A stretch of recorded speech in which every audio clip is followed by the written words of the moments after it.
What if I told you that the spiritual practice you've been doing for years, the one you swear changed your life, might actually be keeping you trapped? Yeah, sit with that for a second. Every morning, millions of people around the world wake up, sit on their cushions, light their incense, close their eyes, and practice something they believe is setting them free. Some of them are visualizing energy rising through 7 spinning wheels of light along their spine. Others are watching their breath, scanning their body, observing sensation after sensation, trying to touch something called reality as it is. 2 ancient systems, 2 radically different maps of consciousness, both promising the same destination: freedom. But here's the thing nobody wants to say out loud. They can't both be right about how reality works, or can they? Stay with me for the next 10 minutes, because what I'm about to break down might completely rewire how you think about your own spiritual path, and honestly, it might save you years of going in circles. Here's what I'm going to do in this video. I'm going to take 2 of the most powerful spiritual systems ever created, the Hindu Chakra system and Buddhist Vipassana meditation, and I'm going to do something most spiritual YouTubers won't do. I'm going to be honest about both of them. I'm not going to tell you one is better than the other, not yet anyway. What I will do is show you the hidden psychology behind each system, where they overlap in ways that'll genuinely surprise you, where they fundamentally clash, and most importantly, I'll give you a practical framework so you can figure out which path actually matches where you are in life right now. Because here's my big promise. By the end of this video, you will understand something about spiritual freedom that most practitioners don't figure out until they've spent 20 years on a path that was never meant for them. Let's get into it. But first, I want to talk about something uncomfortable, something I think a lot of you watching this have felt but never said out loud: spiritual confusion. Not the kind where you don't know anything, the worst kind, the kind where you know too much. You've read the books, you've watched the videos, you've maybe done a 10-day Vipassana retreat where you sat in silence and thought you were going to lose your mind by day 4. You've maybe also explored Kundalini yoga, done chakra meditations, felt energy, real energy buzzing through your body. And now you're stuck. Because the Buddhist teacher says there is no self, there is no energy body, there are only sensations arising and passing.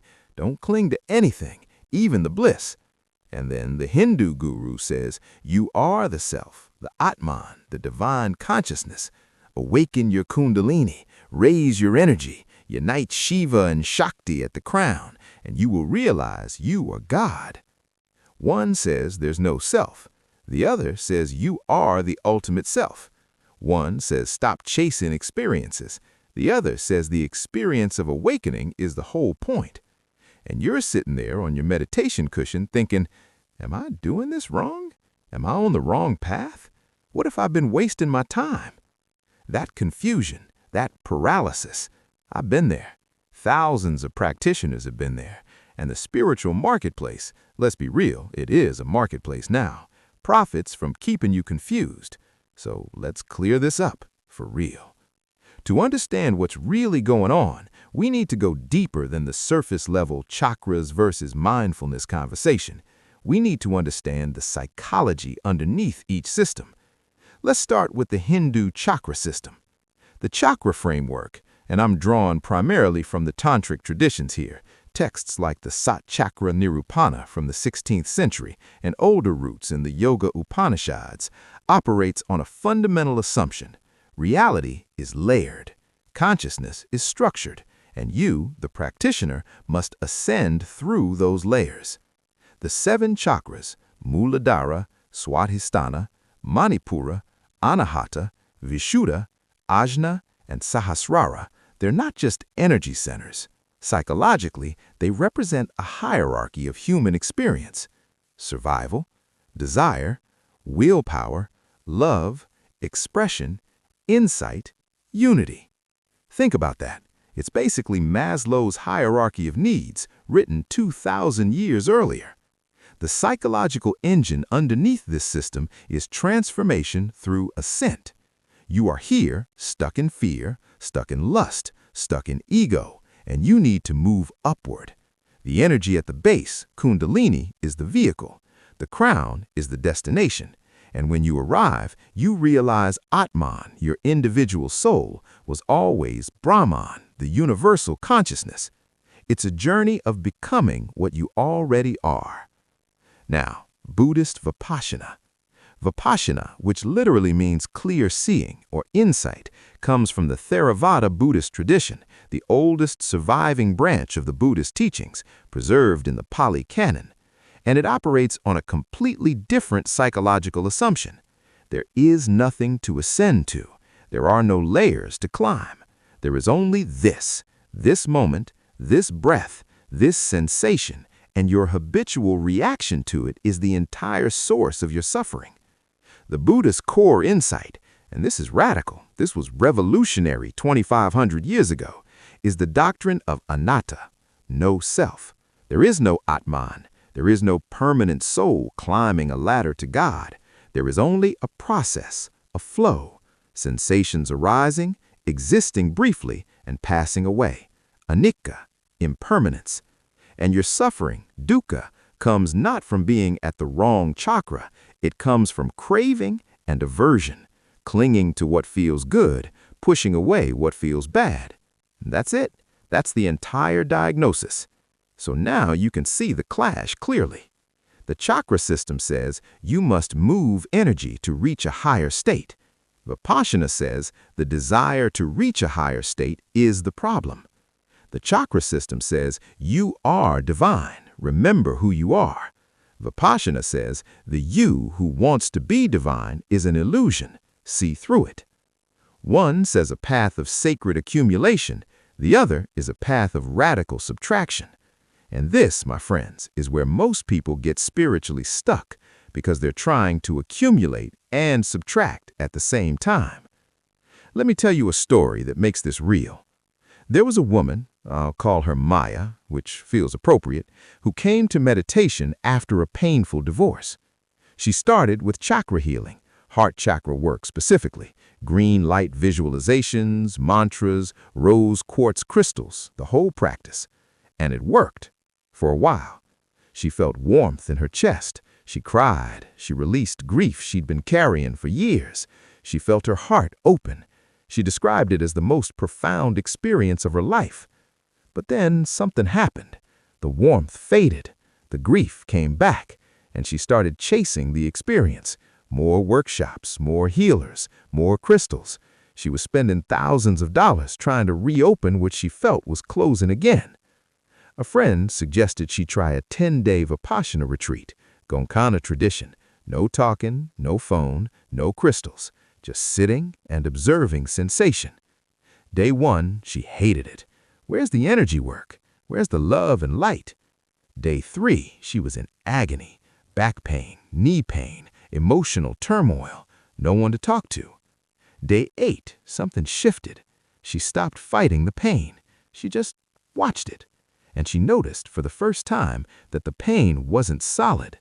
It was vibrating, pulsing, changing, and when she stopped reacting to it, it dissolved.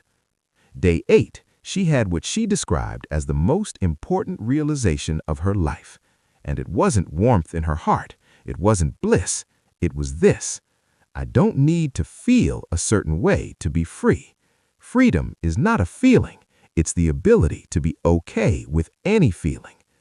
Now, here's where I need to be fair, because I know someone watching this is thinking, so Vipassana wins. Chakras are just woo-woo nonsense?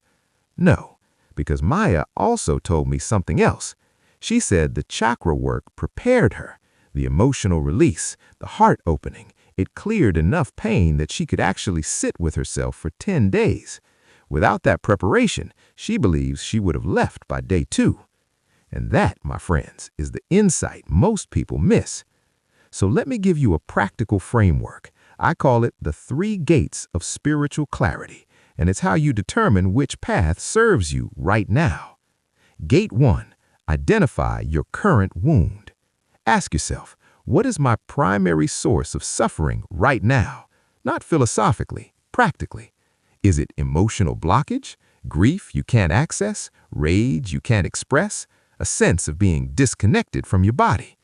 If yes, the chakra system may be your entry point. Why? Because it engages the emotional and energetic body directly. It gives you a map of where pain lives. It says, your grief is here in the heart center. Let's go there and move it. For people who are dissociated, intellectualized, or cut off from feeling, this is medicine. But is your primary suffering reactivity? Do you feel everything too intensely? Are you addicted to highs and crushed by lows? Do you chase peak experiences and then crash?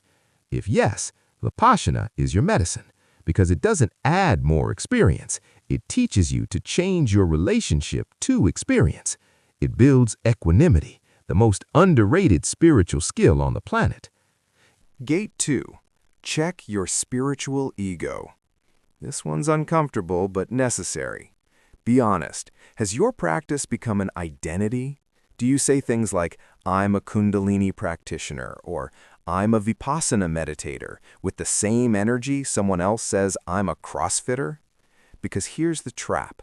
The chakra system can inflate the ego by making you feel spiritually special. My third eye is open, I see auras, I channel energy. It can become a costume. Vipassana can inflate the ego in the opposite direction, spiritual minimalism as superiority.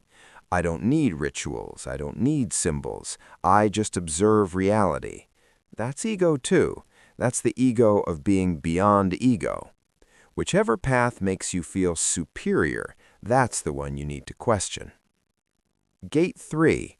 Follow the fruit, not the feeling. Don't judge your path by how it makes you feel during practice. Judge it by how you show up after practice. Are you kinder, more patient, less reactive when someone cuts you in line or your partner says something triggering? The Buddha had a word for this, sila, ethical conduct, and in the Hindi tradition, the yamas and niyamas serve the same function. If your chakra meditations give you cosmic bliss on the cushion, but you're still cruel to your partner at dinner, the practice isn't working. If your Vipassana sits make you calm and detached, but you've become emotionally unavailable, cold, disconnected, using equanimity as an excuse not to feel, the practice isn't working. The fruit of real practice is the same regardless of path. You suffer less, and you cause less suffering. That's it. That's the test. Look, I know this is a lot, and I know some of you are watching this feeling that tightness in your chest because something landed. Maybe you've been on a path for years, and you just realized it's been feeding your ego more than freeing your mind. Maybe you've been so afraid of choosing the wrong practice that you've done nothing at all. Here's what I want you to hear. The fact that you're asking the question, what leads to real freedom, means you're already closer than you think. Most people never ask. Most people sleepwalk through life, whether they're spiritual or not. The fact that you're here, watching a video about the deep psychology of two ancient liberation traditions on a random Tuesday, or whatever day it is for you, that means something. You don't need to get this perfect. You just need to get honest. Now, I deliberately left something out of this video. There's a third path, one that neither the classical chakra system nor traditional Vipassana fully addresses. It's newer, it's controversial, and some of the most advanced practitioners I've spoken with believe it's the actual bridge between these two systems, the missing piece that resolves the contradiction entirely. I'm going to break that down in the next video, and honestly, it might be the most important one I've ever made. Direct to camera, quieter tone. If this video made you think, really think, drop a comment and tell me which gate hit you the hardest, gate 1, 2, or 3. I read every single comment, and I want to know where you are on your path. Subscribe if you haven't, hit the bell, and I'll see you in the next one, where we go even deeper.